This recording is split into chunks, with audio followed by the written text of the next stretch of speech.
வாருங்கள் சிவம், வாருங்கள். உட்காருங்க. கோரல் தொழிலாளர் கோரிக்கை என்னவாயிற்று? அவர்கள் நியாயமான கோரிக்கைகளை கூட நிர்வாகம் ஏற்க மறுத்துவிட்டது பிள்ளைவாள். வேறு இல்லை, வேலை நிறுத்தம் தொடங்கிவிட்டது. இந்திய தொழிலாளர்களை எந்திரங்கள் என்று நினைத்து விட்டானா வெள்ளையன்? எந்திரங்கள் பழுதானால் இன்ஜினியர்கள் இருக்கிறார்கள், ஏழைகள் பழுதானால் யார் இருக்கிறார்கள்? நாம் இருக்கிறோம் சிவம், நாம் இருக்கிறோம். ஏழ்மையால் ஏற்படும் புரட்சி பயங்கரமான தொத்து நோய் என்பதை மறந்து விட்டார்கள் பரங்கியர்கள். நானும் எவ்வளவோ பேசி பார்த்தேன் பிள்ளைவாள். உங்கள் பேச்சு கூட கேட்கவில்லை அவர்கள். சரி, நான் பேசி பார்க்கிறேன். இப்படி நேரத்துல போய் விளையாட்டுத்தனமா வெனையை தேடிக்கிட்டே கண்ணம்மா. என்னமோ ஆண்டவன் புண்ணியத்தில் தப்பிச்ச. ஏதாவது ஒண்ணு ஆயிருந்தா உன் மேல உயிரியே வச்சிருக்கிற உங்க அப்பா கதி என்ன ஆகும்? கண்ணம்மா, கண்ணம்மா, கண்ணம்மா, கண்ணம்மா, கண்ணம்மா, கண்ணம்மா. அத்தா, நீங்களா? அத்தா, உங்களுக்கு ஒன்னும் ஆபத்து இல்லையே? இல்ல கண்ணம்மா. அத்தா, இப்போவாவது என்ன நம்புறீங்களா? நான் அப்பா கிட்ட சொல்லவே இல்லை. நான் துரோகி இல்லை, நான் துரோகி இல்லை அத்தா. இல்ல கண்ணம்மா, நான் தான் உன்னை தவறா நினைச்சிட்டேன். மன்னிச்சிரு கண்ணம்மா, மன்னிச்சிரு. அப்பா, இனிமே நிம்மதியா போ. இல்லை கண்ணம்மா, இல்லை. நீ வாழ வேண்டியது, எனக்காக நீ வாழ வேண்டியது. ஆண்டவன் உன்னை கட்டாயம் காப்பாற்றுவான். நீ தைரியமா இரு. யார நம்பியத்தான் தைரியமா இருக்க சொல்றீங்க? நான் ஒரு அநாதை. கண்ணம்மா, அப்பாவுக்கு உத்தியோகம் பெருசு, உங்களுக்கு தேசம் பெருசு. 2 பேருக்கு இடைஞ்சலா இருக்கிறது விட நான் இறந்து போறதே நல்லதத்தா. கண்ணம்மா, ஆனா ஒரே ஒரு ஆசை, நீங்க என் பக்கத்திலேயே இருந்தா என் உயிர் சந்தோஷமா பிரியும். கண்ணம்மா, போதும் உன் பேச்சு. மனோகடுமையானது. என் உயிரை காக்க வந்த தியாக திருவிளக்கு நீ அணைஞ்சா எனக்கு எல்லாமே இருளடைஞ்சிடும். இத பாரு கண்ணம்மா, இன்னும் கொஞ்ச நாள்ல உங்க அப்பா மனசு மாறும். நம்ம என்னமும் 1000 பீரங்கி வெடிச்சாலும் இனிமே இரண்டு வந்தாலும் நம்ம அடிக்க முடியாது. நான் அப்பா பார்த்தா கோவப்படுவார். நான் வரேன் கண்ணம்மா. அப்பா நீ யாருக்குமே பயப்பட வேண்டிய அவசியம் இல்லை. உங்க உண்மையான மனசு எனக்கு இன்னைக்கு தான் புரிஞ்சது. அம்மா கண்ணு, உன் வாழ்க்கையை விட எனக்கு உத்தியோகம் பெருசலாமா? இப்பவே என் வேலையை ராஜினாமா செய்யலையா? மாரசாமி, தாயில்லாத குழந்தையாச்சே, இத பத்திரமா அன்பா காப்பாத்தணுமே. நீ அலட்சியமா இருப்பேன்னு தான் நான் சந்தேகப்பட்டேன். நீங்க சந்தோஷமா இருக்கிறதே ஏன் சந்தோஷம். நீ மட்டும் இந்த பயங்கரமான விளையாட்டெல்லாம் விட்டுட்டு கொஞ்சம் ஒழுங்கா இருப்ப. நண்பர்களே, நம்பிக்கையோடு இருங்கள். சப் கலெக்டர் ஆஷ்துரை சமரசம் பேச அழைத்திருக்கிறார். நமது பிள்ளை அவர்கள் உள்ளே பேசிக் கொண்டிருக்கிறார்கள். பேச்சு முடியும் வரை எல்லோரும் பொறுமையாக இருக்கும்படி உங்களை தாழ்மையாக வேண்டிக் கொள்ளுகிறேன். உங்க பேரை கேட்டா தூத்துக்குடியே அலருது மிஸ்டர் பிள்ளை. எல்லாத்தையுமே கலக்கிக்கிட்டு இருக்கிறீங்க இல்ல? கலக்குவது உங்கள் வேலை, தெளிய வைப்பதுதான் எங்கள் கடமை. இந்த கோரல் ஸ்ட்ரைக்கே நீர்தான் காரணம். பாவ் அன்எஜுகேட்டட் லேபர், அவங்கள உங்க அரசியல் லாபத்துக்கு பயன்படுத்த பாக்குறீங்க. தவறு, தவறு. இருப்பவன் தரவில்லை, உழைப்பவன் வரவில்லை. இதுதான் நிலைமை. இதில் அரசியல் எதுவும் இல்லை. நீரும் சமரசம் பேச முயற்சிக்கவில்லை. பேசி தீருவதில்லையே பெரும்பசி. கொழுத்தவன் கொடுத்தால்தான் இழைத்தவன் சிரிப்பான். முதலாளிக்கு லாபம் கிடைக்கவில்லையே, முதலைக்கு மீன் கிடைக்கவில்லையே என்று நீர் ஏனையா கவலைப்படுகிறேன். லாபம் இல்லை என்பதில் புதுமை இல்லை, பழைய ஒப்பாரிதான். ஏழை மக்கள் செய்த வேலையால் வந்த வெகுமதி தானே இந்த ஆலையும் தோலையும் அதை சுற்றியுள்ள இரும்பு வேலையும். ஐயா, அவன் உங்களிடம் பங்கு கேட்கவில்லை, உயர் மாளிகை கேட்கவில்லை, உயிர் வாழும் அளவுக்கு ஊதியம் கேட்கிறான். அதை தரமறுக்கிறான் முதலாளி. இதற்கு பரிந்து பேச வந்து விட்டீர் அதிகாரி. பசியா பசி, அது பற்றி எரியும் புது நெருப்பு. அதை காகிதத்தால் மூடி மறைக்க நினைப்பது ஆபத்து. பேசி தீர்க்கலாம் என்பது பைத்தியக்காரத்தனம். துப்பாக்கியால் துரத்த நினைப்பது மிருகத்தனம். முதல்ல எல்லாத்தையும் வேலைக்கு வரைச்சணும், பிறகு பார்க்கலாம். நொண்டி சமாதானம். இதை நீரே அவர்களிடம் போய் சொல்லு. நான் சப்கலைக்கு பெரிய ஆபீசர். அந்த கூலிக்கார பசங்கிட்ட நீரே பேச. அதை அடக்கி பேச. யாரை பார்த்து கூலிக்காரர்கள் இருக்கிறார்? நாங்கள் கொடுக்கும் வரிப்பணத்தில் சம்பளம் வாங்கும் பொதுநல வேலைக்காரன் நீ. What you say? Yes, you are a public servant. இப்பதான் தெரியுது எல்லாத்துக்கும் நீதான் காரணம். போ, மேல நான் பார்த்துக்கிறேன். வேலை பார்த்து வேலை முதலில் மண்ணிலே இருக்கும் மனிதர்களை பார்க்க கற்றுக்கொள். வாழ்க வாவுசி! வாழ்க நமது சிவம்!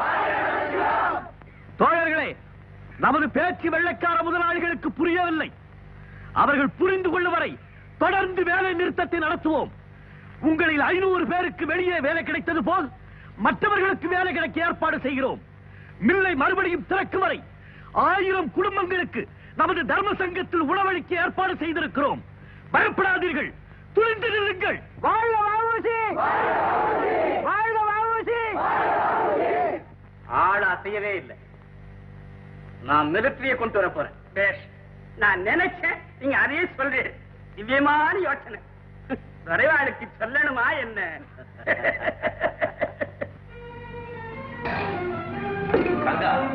போதும் போதும் என்று சொல்லுவரை போடு. கை நிறைய எடுத்து இலை நிறைய போடு. நன்றாக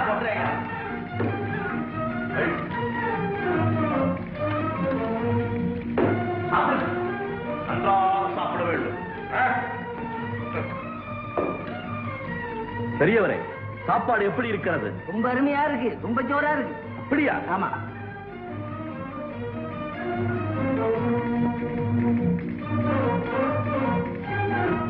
பலே பலே. ஐயா, கொஞ்சம் வர்றீங்களா?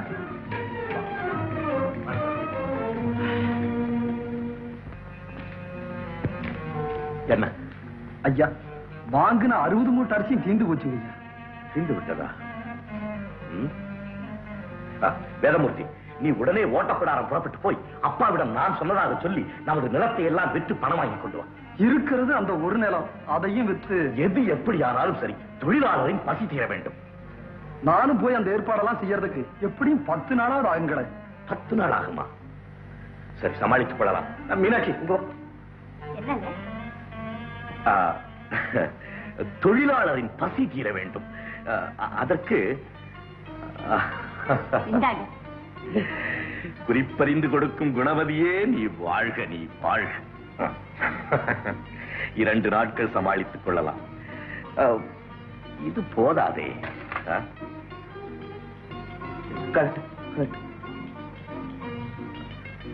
பயல்களே, வாருங்களுக்கு.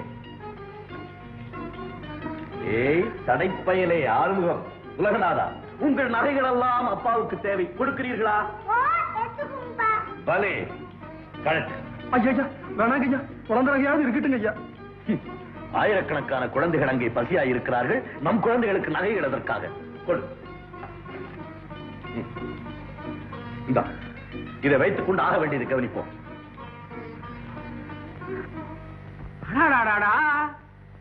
பார்வரை அழைச்சிட்டு வர போன கடன்காரன் இன்னும் காணலையே.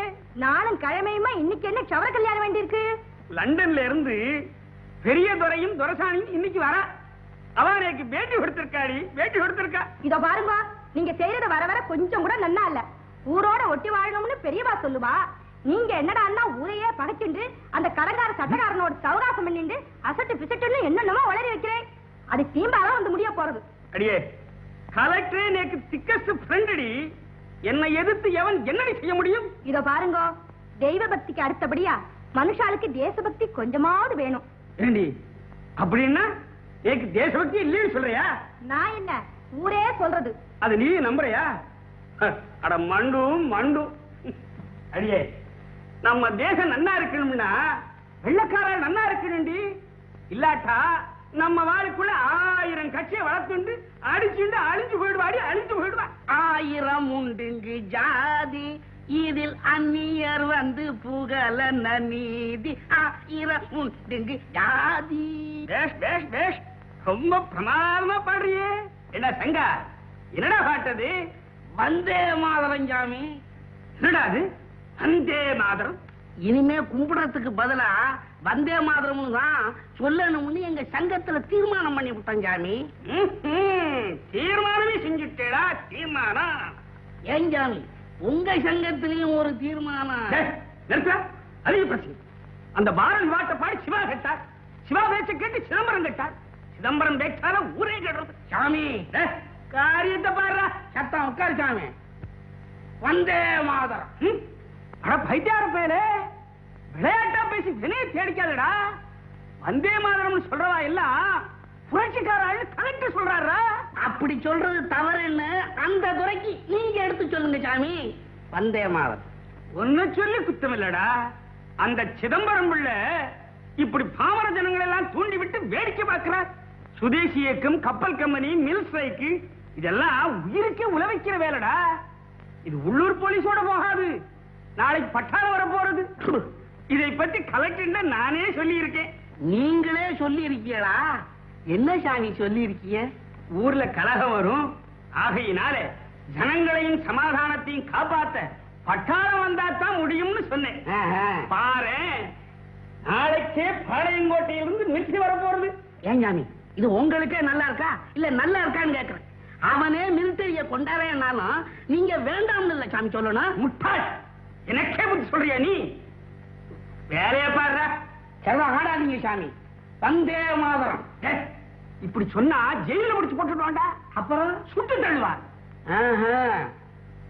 வந்தே மாதரம், வந்தே மாதரம், வந்தே மாதரம். சங்கா, எனக்கு எரிச்சல உண்டாக்குற நீ எரியாதுங்களே சாமி. கத்தி நல்லா தீட்டி இருக்கனே. கத்தி இல்லடா, கத்தி இல்ல, உன் புத்தி. அது என்னமோ சாமி, வந்தே மாதரம்னு சொன்னாதான் எனக்கும் வேலை ஓடுது, கத்தியும் கூறாகுது. வந்தே மாதரம், வந்தே. ஏன் சாமி நிறுத்தா? சாமி பாதி வேலையில நிறுத்தினா பாவம் சாமி. வந்தே மாதரம், வந்தே மாதரம். என்ன தைரியம் உனக்கு? ஏன் எதிரக்கு? ஏன் வீட்டுல எத்தனை தடவைடா வந்தே மாதரம் போடுவேன்? இனி ஒரு தடவை வந்தே மாதரம்னு சொன்ன நானே உன் மேல கம்ப்ளைண்ட் பண்ணி அரசு பண்ண சொல்லுவேன். Be careful. இங்க பண்ண சொல்லுங்க பாப்போம். வந்தே மாதரம், வந்தே மாதரம். அயோக்கிய பயலே, போட வெளியில. சாமி, பெரிய பெரிய துறையெல்லாம் என்ன போடணும்னு சொன்னதில்ல, நீங்க சொல்லிட்டீங்க. நான் போறேன். சாமியோ, வந்தே மாதரம், வந்தே மாதரம், வந்தே மாதரம், வந்தே மாதரம். செவ்வாய் இன்னும் 2 வரை சொல்லு.